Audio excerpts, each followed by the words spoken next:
আসসালামু আলাইকুম রহমতুল্লাহ। হাজী আব্দুল ওহাব সাহেব রহমতুল্লাহ আলাহির একটি বরকতময় চিঠি। বিসমিহি তাআলা। তারিখ ১৬ নভেম্বর ২০১৫ ইংরেজি মোতাবেক ৪ঠা সফর ১৪৩৭ হিজরি। আল্লাহ রাব্বুল আলামিন এ যুগে হজরত মাওলানা মুহাম্মদ ইলিয়াস রহমতুল্লাহ আলাহির মাধ্যমে সারা দুনিয়ার দিন জিন্দা করার জন্য বাহ্যিক উপকরণবিহীন নববী পদ্ধতি অনুযায়ী দিনের মেহনত জিন্দা করার কষ্ট কোরবানির ভিত্তি স্থাপন করেন। ওনার ইন্তেকালের আগে ওনার নির্দেশনা অনুযায়ী সমসাময়িক দিনের অভিজ্ঞতা সম্পন্ন ব্যক্তিদের পরস্পর পরামর্শের ভিত্তিতে হজরত মাওলানা ইউসুফ সাহেব রহমতুল্লাহ আলাহিকে এই কাজের জিম্মাদার বানানো হয়। উনি হজরত মাওলানা ইলিয়াস রহমতুল্লাহ আলাহির বাতলানো তরিকায় কোরআন, হাদিস, নবী সাল্লাল্লাহু আলাইহি সাল্লাম ও সাহাবাদের জীবনাদর্শের আলোকে এই কাজের উদ্দেশ্য ও কর্মপদ্ধতিকে সুস্পষ্ট করেন এবং এতেদাল বা ভারসাম্যতার প্রতি পূর্ণ দৃষ্টি রেখে কাজের বিস্তারিত রূপরেখা উম্মতের সামনে তুলে ধরেন। তাতে এই কাজ সারা পৃথিবীতে ছড়িয়ে যায়। হজরত মাওলানা ইউসুফ সাহেব রহমতুল্লাহ আলাহির আচমকা ইন্তেকালের পর শাইখুল হাদিস হজরত মাওলানা জাকারিয়া রহমতুল্লাহ আলাহি দিনের গভীর জ্ঞান ও বোধসম্পন্ন ব্যক্তিদের রায় নিয়ে হজরত মাওলানা ইনামুল হাসান রহমতুল্লাহ আলাহিকে এই মহান কাজের জিম্মাদারি অর্পণ করেন।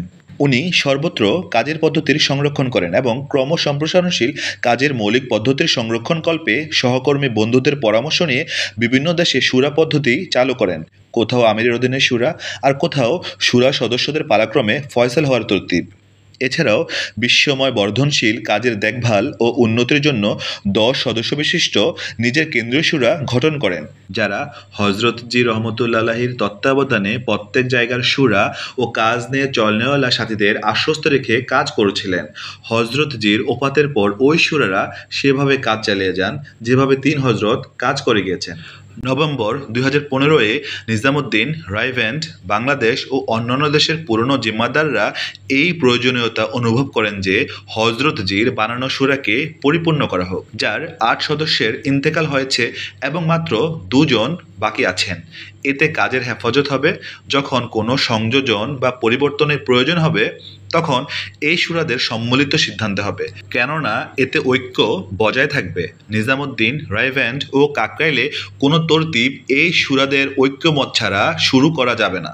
শুরা সদস্যদের কারো ওফাত হলে বাকি সদস্যদের 2/3 রায় অনুযায়ী সদস্য সংখ্যা পূর্ণ করা হবে।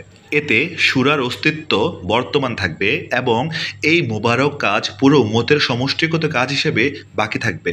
প্রত্যেক জায়গার পুরনোদের সাথে আলোচনা এবং রায় নেওয়ার পর এই শুরার মধ্যে হাজী আব্দুল ওহাব সাহেব এবং মাওলানা সাদ সাহেবের সাথে নিম্নবর্ণিত সদস্যদেরকে সম্পৃক্ত করা হলো।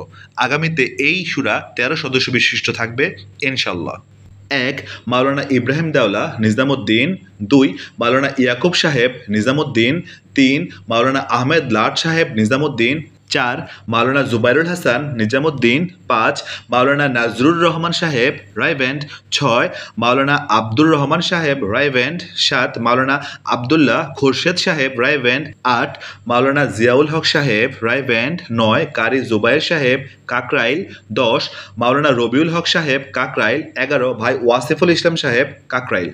এই শুরাদের মধ্যে নিজামুদ্দিনের যে 5 সদস্য রয়েছে তারা নিজামুদ্দিনের শুরা হিসেবে থাকবে এবং নিজামুদ্দিনের শুরারা সমস্ত কাজ পরস্পর পরামর্শের ভিত্তিতে আঞ্জাম দেবেন। মুহাম্মদ আব্দুল ওয়াহাব দামাত বারাকাতহুম। দস্তখতকারীদের নাম: মাওলানা মোহাম্মদ ইয়াকুব সাহেব, মাওলানা মোহাম্মদ আহমেদ লাট সাহেব, ডক্টর মোহাম্মদ খালেদ সিদ্দিকী, ভাই ফারুক সাহেব, ডক্টর সানাউল্লাহ সাহেব, প্রফেসর আব্দুর রহমান সাহেব, মাওলানা নজরুর রহমান সাহেব, মাওলানা এহসানুল হক সাহেব, মাওলানা তারেক জামিল সাহেব, ভাই বখত মনির সাহেব, ডক্টর রুহুল্লাহ সাহেব, ভাই চৌধুরী মোহাম্মদ রফিক সাহেব। এই চিঠিটির বেশিরভাগ তথ্যই ভুল। যেমন এখানে বলা হয়েছে হজরতজির ওফাতের পর ওই শুরারা 10 জনের জামাত সেভাবে কাজ চালিয়ে যান যেভাবে 3 হজরত কাজ করে গিয়েছেন, অথচ মিয়াজি মেহরাব রহমতুল্লাহ আলাহির লিখিত চিঠিতে বলা হয়েছে এই জামাত 3 জনের জামাত বানিয়েছেন ওই 10 জন থেকে। ওনারা কাজ পরিচালনা করছেন। উপরে মিয়াজি মেহরাব রহমতুল্লাহ আলাহির হাতের লেখা কাগজ এবং 2017 টঙ্গী ইস্তেমার মাওলানা ফারুক সাহেব স্বাক্ষরিত কাগজ তার প্রমাণ। এছাড়া এখানে যে শুরার কথা বলা হয়েছে প্রকৃতপক্ষে তা হলো একটি প্রস্তাবিত শুরা, যা হজরত মাওলানা সাদ সাহেব কিংবা হাজী আব্দুল ওহাব সাহেব কেউ গ্রহণ করেননি। বাংলাদেশের সুরা সৈয়দ ওয়াসিফুল ইসলাম সাহেব, যিনি ওই প্রস্তাবিত সুরার একজন, 11 নম্বরে ওনার নাম রয়েছে, উনিও উক্ত প্রস্তাব গ্রহণ করেননি।